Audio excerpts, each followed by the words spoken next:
I haven't heard any United States senator call for surrender.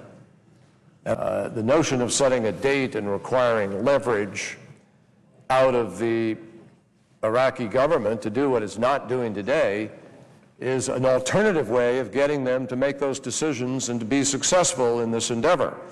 It is also a more effective way of supporting the troops, of honoring their sacrifice with a policy that we believe can actually achieve what their sacrifice is being made for. Some 2 million people plus have been displaced out of the country. Some 1.1 million people are displaced within the country.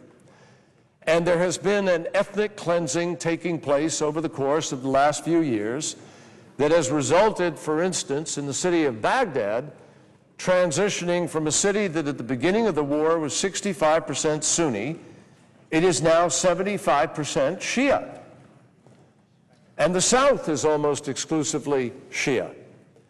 And the Sunni triangle is the Sunni triangle. There's been a huge shifting of populations according to ethnic lines that has taken place. There also is an awareness that there is fundamentally a failed government, almost failed state.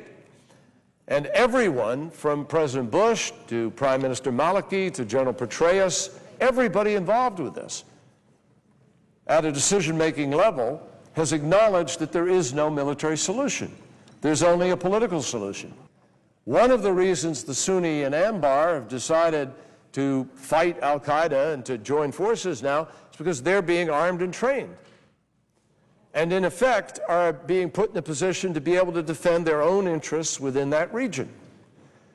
And they made a political decision before there was any military decision. The political decision they made was they were tired of al-Qaeda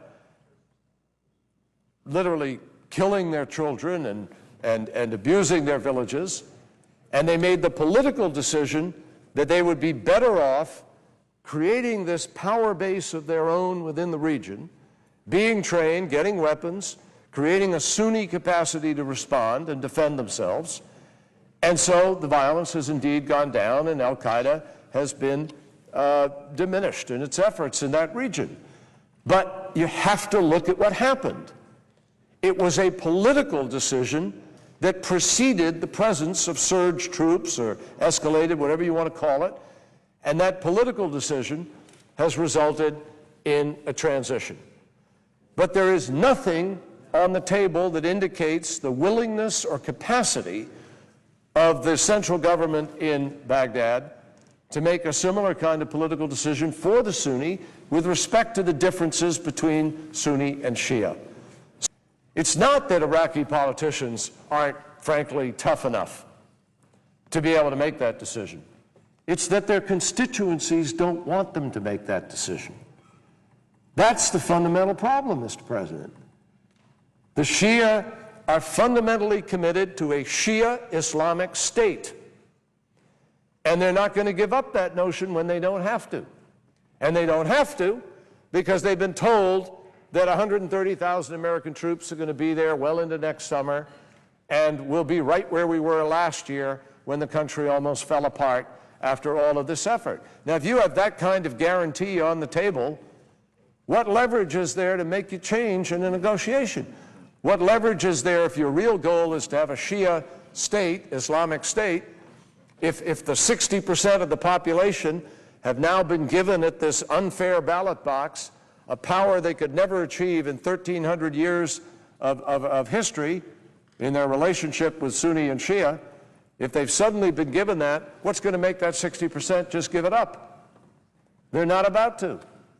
And the 20% Sunni, who are currently, many of whom are in the state of this insurgency, are sitting there saying, well, we understand that.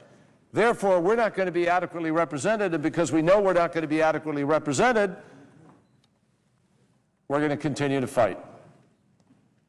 And there's no ingredient that changes that equation unless you get this kind of diplomacy and this kind of recognition of some of these realities on the ground. One wise observer of the region said to me the other day, they may just have to live apart before they can live together now in some of these places.